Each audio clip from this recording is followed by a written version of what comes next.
Hello, welcome to my student support system. आज की anatomy की क्लास में आपका स्वागत है। आज हम स्टडी करेंगे एंडोक्राइन सिस्टम के बारे में। ये लेक्चर आप हिंदी में देख रहे हैं। यदि आप इसको इंग्लिश में समझना चाहते हैं तो आई बटन पर क्लिक करें, वहां से इंग्लिश लेक्चर का लिंक आपको मिलेगा या आप डायरेक्ट चैनल को भी विजिट कर सकते हैं।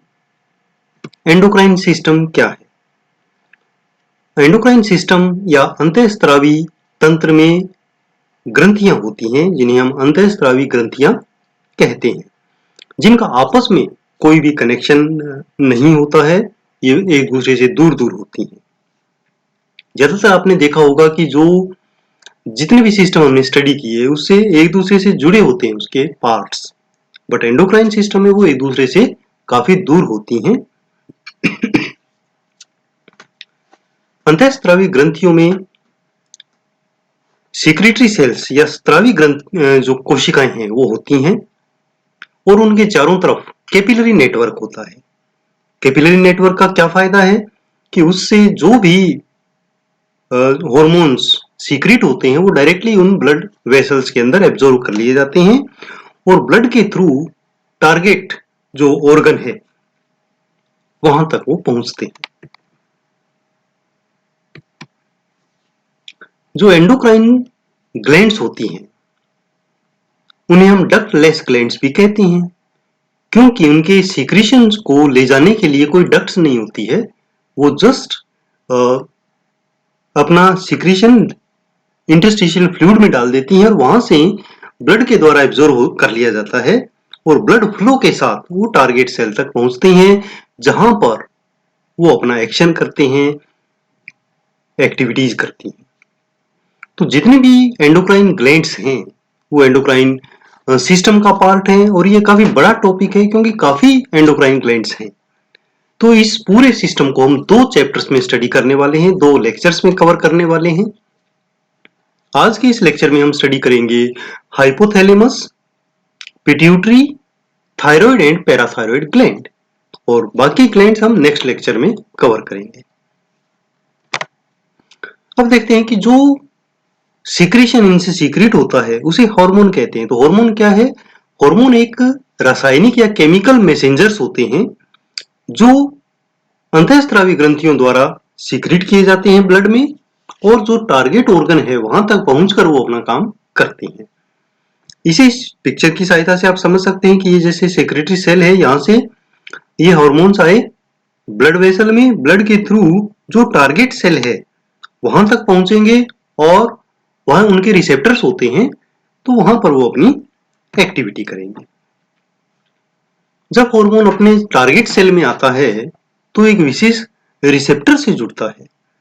यह सेल के अंदर केमिकल और मेटाबॉलिक एक्टिविटीज को प्रेरित करता है, उनको इंक्रीज करता है।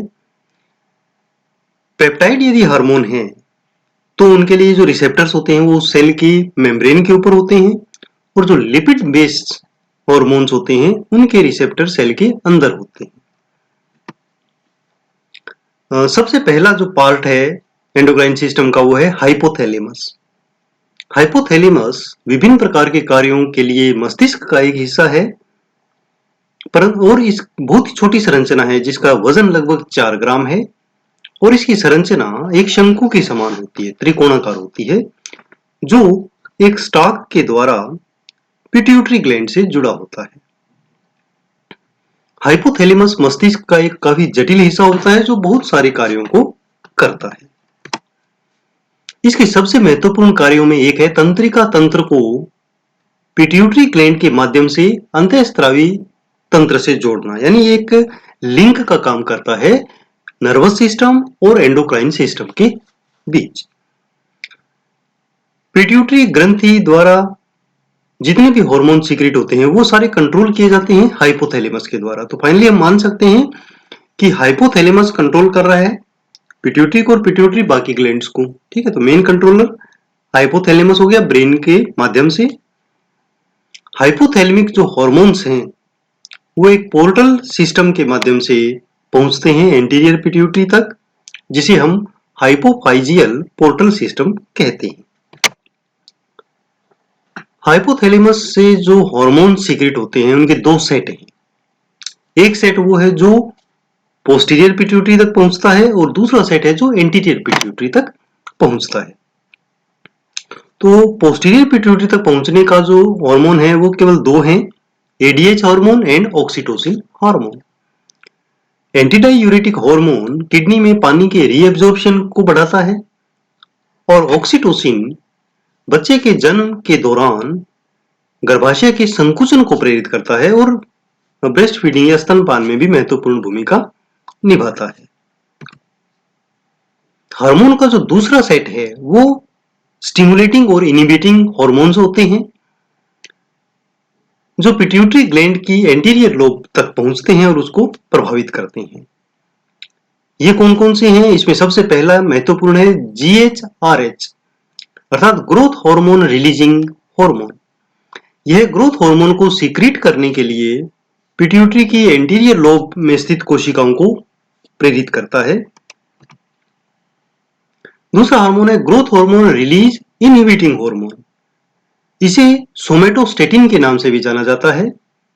सोमेटोस्टेटिन हार्मोन ग्रोथ हार्मोन की रिलीज को रोकने और थायराइड स्टिमुलेटिंग हार्मोन की रिलीज को भी रोकने के लिए एंटीरियर पिट्यूटरी पर काम करता है। अगला है थायरोट्रोपिन रिलीजिंग हार्मोन TRH। यह पिट्यूटरी की एंटीरियर लोब तक जाता है और थायराइड स्टिमुलेटिंग हार्मोन तथा प्रोलैक्टिन हार्मोन के रिलीज को प्रेरित करता है। कोर्टिकोट्रोपिन रिलीजिंग हार्मोन यह पिट्यूटरी के एंटीरियर लोब में जो कोशिकाएं हैं वहां तक जाता है और एड्रेनोकोर्टिकोट्रोपिक हार्मोन ACTH जिसे कोर्टिकोट्रोपिन भी कहते हैं उसकी रिलीज को प्रेरित करता है। प्रोलैक्टिन रिलीजिंग हार्मोन यह पिट्यूटरी की जो एंटीरियर लोब है उसे प्रेरित करता है और PRL मतलब प्रोलैक्टिन हार्मोन की रिलीज को प्रेरित करता है। उसके बाद है PIH यानी प्रोलैक्टिन इनहिबिटिंग हार्मोन। इसे डोपामिन भी कहते हैं। यह एंटीरियर पिट्यूटरी से प्रोलैक्टिन हार्मोन के उत्पादन को रोकता है यानी PRH के अगेंस्ट काम करता है। उसके बाद है गोनेडोट्रोपिन रिलीजिंग हार्मोन GnRH। ये भी एंटीरियर पिट्यूटरी पर कार्य करता है जो फॉलिकल स्टिमुलेटिंग हार्मोन और ल्यूटिनाइजिंग हार्मोन को रिलीज करता है, उनको रिलीज के लिए प्रेरित करता है। और ये जो दोनों हार्मोन हैं ये ओवरीज और टेस्टिस के सामान्य कामकाज को सुनिश्चित करने के लिए एक साथ काम करते हैं। अब आता है पिट्यूटरी ग्लैंड। पिट्यूटरी ग्लैंड या पीयूष ग्रंथि हमारे शरीर की मास्टर ग्रंथि के रूप में मानी जाती है क्योंकि इसके द्वारा रिलीज किए गए हार्मोन्स लगभग सभी अन्य ग्रंथियों को नियंत्रित करते हैं। पिट्यूटरी ग्रंथि हार्मोन हाइपोथैलेमस के नीचे स्फिनोइड बोन के हाइपोफाइजियल फोसा में स्थित होती है। पिट्यूटरी ग्रंथि एक स्टॉक के द्वारा हाइपोथैलेमस से जुड़ी होती है। पिट्यूटरी ग्रंथि को कार्यात्मक और शारीरिक रूप से हम दो पार्ट्स में डिवाइड कर सकते हैं, posterior pituitary and anterior pituitary. Posterior pituitary को न्यूरोहाइपोफाइसिस भी कहा जाता है क्योंकि इसे बनाने में नर्वस टिश्यू ज्यादा यूज होता है। इसके जो नर्व फाइबर्स होते हैं वो हाइपोथैलेमस में एराइज होते हैं और पोस्टीरियर लोब में समाप्त होते हैं, यानी ये डायरेक्ट जुड़ी होती है हाइपोथैलेमस से। इसमें जो ऑक्सीटोसिन रिलीज होते हैं वो बनते यहाँ नहीं है, बनते वो हाइपोथैलेमस में ही है, बट रिलीज वो पोस्टीरियर पिट्यूटरी के द्वारा किए जाते हैं जिसमें ऑक्सीटोसिन और ADH शामिल है। ऑक्सीटोसिन बच्चे के जन्म के समय गर्भाशय के संकुचन को प्रेरित करता है और ब्रेस्ट फीडिंग में महत्वपूर्ण भूमिका निभाता है।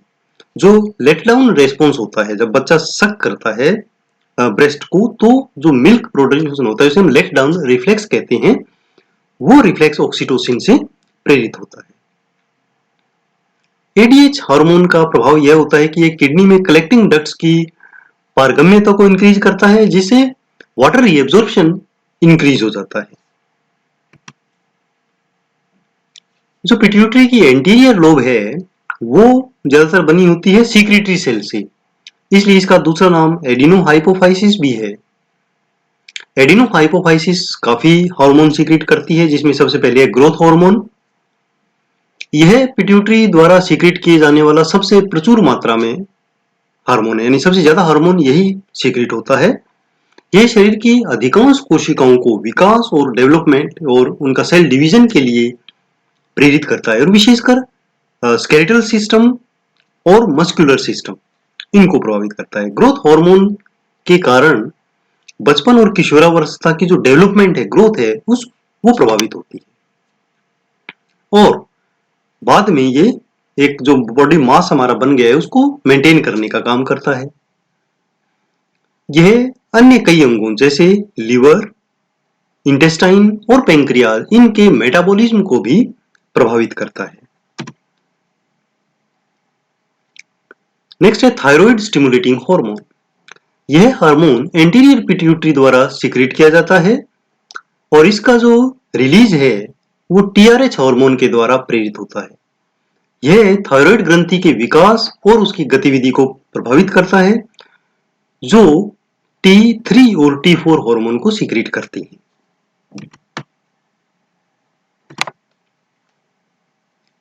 एड्रिनोकोर्टिकोट्रोपिक हार्मोन या और कोर्टिकोट्रोपिन। हाइपोथैलेमस से जो कोर्टिकोट्रोपिन रिलीज हार्मोन है वो एंटीरियर पिट्यूटरी के द्वारा एसीटीएच के संश्लेषण यानी उसका प्रोडक्शन और उसके रिलीज को प्रेरित करता है। यह hormone ACTH hormone adrenal cortex पर जाकर कार्य करता है, और वहां से स्टेरॉइड की कंसंट्रेशन और स्टेरॉइड हार्मोन स्पेशली कोर्टिसोल के प्रोडक्शन को बढ़ावा देता है। प्रोलैक्टिन। प्रोलैक्टिन हार्मोन गर्भावस्था के बाद ब्रेस्ट को स्तनपान के लिए तैयार करता है। प्रोलैक्टिन का जो ब्लड लेवल है वो हाइपोथैलेमस से सीक्रेट होने वाले प्रोलैक्टिन रिलीजिंग हार्मोन के द्वारा प्रेरित होता है, और पीआईएच के द्वारा कम किया जाता है। जन्म के तुरंत बाद जो सकलिंग रिफ्लेक्स है वो प्रोलैक्टिन के सीक्रेट को प्रेरित करता है। गोनेडोट्रोपिन्स। पिट्यूटरी प्यूबर्टी से थोड़ा सा पहले जो गोनेडोट्रोपिन हार्मोन्स हैं वो सीक्रेट किए जाते हैं पिट्यूटरी के द्वारा, और ये सीक्रेट होते हैं जो हाइपोथैलेमस से ल्यूटिनाइजिंग हार्मोन रिलीजिंग हार्मोन है जीएनआरएच उनके प्रेरणा से। ये दो हार्मोन हैं एफएसएच एवं एलएच। जो एफएसएच है वो फीमेल्स में ओवरीज को टारगेट करता है, और हर महीने फॉलिकल स्टिमुलेटिंग हार्मोन इनिशिएट करता है ओवेरियन फॉलिकल्स के डेवलपमेंट को। ठीक है, और ये जो ओवेरियन फॉलिकल्स हैं कि एक जो सेकेंडरी oocyte है जो एग बनेगा उसके चारों तरफ होती है। एफएसएच स्टिमुलेट करता है फॉलिकल सेल्स को एक ईस्ट्रोजन हार्मोन सीक्रेट करने के लिए, जो एक फीमेल सेक्स हार्मोन है, और मेल्स के अंदर एफएसएच क्या करता है, ये स्पर्म के प्रोडक्शन को इंक्रीज करता है टेस्टिस के अंदर। एलएच ल्यूटिनाइजिंग हार्मोन ये ट्रिगर करता है ओव्यूलेशन को फीमेल्स के अंदर, और जो सेकेंडरी oocyte है जो फ्यूचर ओवम बनेगा ओवरी में उसके रिलीज को प्रभावित करता है। एलएच हार्मोन कॉर्पस ल्यूटियम के प्रोडक्ट बनने को भी प्रभावित करता है, कि जब ओव्यूलेशन हो जाता है तो कॉर्पस ल्यूटियम बनता है, और ये corpus luteum progesterone hormone secrete करता है जब तक कि ओवम है वो यूट्रस में एम्ड ना हो जाए और जो प्लेसेंटा है वो प्रोजेस्टेरोन ना बनाने लग जाए, तब तक कॉर्पस ल्यूटियम प्रोजेस्टेरोन का सीक्रेशन करता है। मेल्स के अंदर एलएच स्टिमुलेट करता है टेस्टिस के अंदर सेल्स को टेस्टोस्टेरोन हार्मोन सीक्रेट करने के लिए।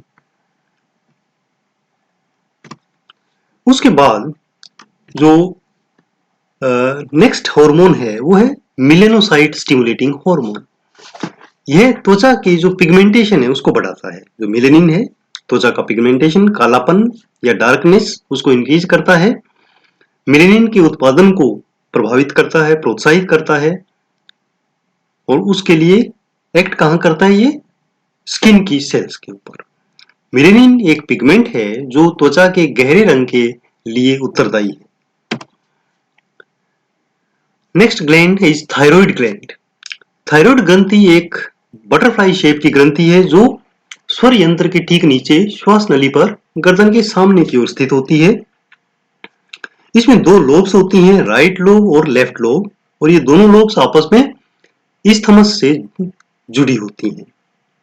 इसके जो लोब्स के ऊपर दो एंड्स होते हैं अपर, इनको हम अपर पोल्स बोलते हैं, और इन्हें हम लोअर पोल्स बोलते हैं या लोअर ध्रुव बोलते हैं। थायराइड ग्रंथि एक हार्मोन सीक्रेट करती हैं। थायराइड हार्मोन जो हृदय, मसल्स, हमारी पाचन क्रिया, ब्रेन डेवलपमेंट और हड्डियों का डेवलपमेंट, उन सबको नियंत्रित करती है और मेटाबॉलिज्म को भी प्रभावित करती है। इस ग्लैंड का जो सही कामकाज है वो डिपेंड करता है हमारे आयोडीन इनटेक पर, खाने के साथ। तो खाना, अच्छा भोजन जिसमें आयोडीन हो, तो वो प्रॉपर ग्रोथ एंड डेवलपमेंट को प्रभावित करेगा थायराइड ग्लैंड के, और थायराइड ग्लैंड के माध्यम से हमारी बॉडी को। थायराइड हार्मोन बनने से पहले एक प्रिकर्सर बनता है जिसे हम थायरोग्लोब्युलिन कहते हैं, जिसमें आयोडीन की जरूरत पड़ती है। रक्त में जो हार्मोन सीक्रेट होते हैं वो T3 और T4 होते हैं, और इनका रिलीज डिपेंड करता है TSH पर, जो TSH पिट्यूटरी से सीक्रेट होता है।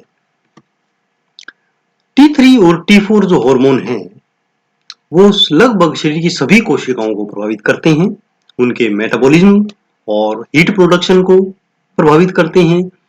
कार्बोहाइड्रेट, प्रोटीन, फैट, इन सब के मेटाबॉलिज्म को नियंत्रित करते हैं। T3 और T4 हमारी सामान्य वृद्धि, शारीरिक और मानसिक, उसके लिए आवश्यक है, खासकर स्केलेटन और मसल्स और नर्वस सिस्टम के डेवलपमेंट के लिए। लगभग सभी प्रणालियां हमारे शरीर की इस हार्मोन से प्रभावित होती हैं। अगला हार्मोन जो थायराइड सीक्रेट करती है वो है कैल्सिटोनिन। कैल्सिटोनिन हार्मोन थायराइड ग्रंथि द्वारा सीक्रेट किया जाता है, और यह रक्त में कैल्शियम की मात्रा को रेगुलेट करने के लिए होता है। यह हड्डियों में कैल्शियम के डिपोजिशन को बढ़ावा देता है, और जो किडनी है वहां से रीअब्जॉर्प्शन को कैल्शियम के कम करता है, ताकि ब्लड का जो कैल्शियम लेवल है वो कम हो सके। एक्चुअली ये जो पैराथायराइड हार्मोन है उसके अगेंस्ट काम करता है, अपोजिट काम करता है। ठीक है, parathyroid hormone blood calcium level को इंक्रीज करने का काम करता है, और कैल्सिटोनिन उसको कम करने का काम करता है। Parathyroid gland. Parathyroid gland thyroid gland के पीछे की ओर स्थित होती हैं। प्रत्येक लोब में दो पैराथायराइड ग्लैंड होती हैं, तो 4 पैराथायराइड ग्लैंड्स होंगी। ठीक है, ये अपर ग्लैंड्स और ये lower glands. Parathyroid gland PTH hormone secrete करती है, जिसे हम पैराथायराइड हार्मोन और पार्थ हार्मोन भी कहते हैं। जो रक्त कैल्शियम है उसके लेवल पर इसका सीक्रेशन डिपेंड करता है। जब कैल्शियम लेवल कम होता है तो पीटीएच का सीक्रेशन इंक्रीज हो जाता है, या इसका अपोजिट होता है। पीटीएच का मुख्य कार्य कैल्शियम के स्तर को बढ़ाना है। यह अप्रत्यक्ष रूप से छोटी आंत से अवशोषण को इंक्रीज करता है, और जो किडनी की डक्ट्स हैं, कलेक्टिंग डक्ट्स, वहां से रीअब्जॉर्प्शन को इंक्रीज करके ब्लड कैल्शियम लेवल को इंक्रीज करता है। तो इन ग्लैंड्स के अलावा भी और काफी ग्लैंड्स हैं जो हम नेक्स्ट लेक्चर में स्टडी करेंगे। उस लेक्चर का अपडेट पाने के लिए आप my student support system YouTube channel को सब्सक्राइब कर सकते हैं। Facebook page my student support system, उसको लाइक कर सकते हैं, वहां भी अपडेट्स आपको डेली मिलते रहेंगे जब भी अपडेट होगा। और नोट्स बनाने के लिए mynursingstudent.blogspot.com इसको विजिट करें, यहां पर आपको ये सारा कंटेंट मिलेगा। और फॉलो कर सकते हैं मुझे लेटेस्ट अपडेट के लिए ट्विटर पर, इंस्टाग्राम पर और Facebook group nursing notes join कर सकते हैं।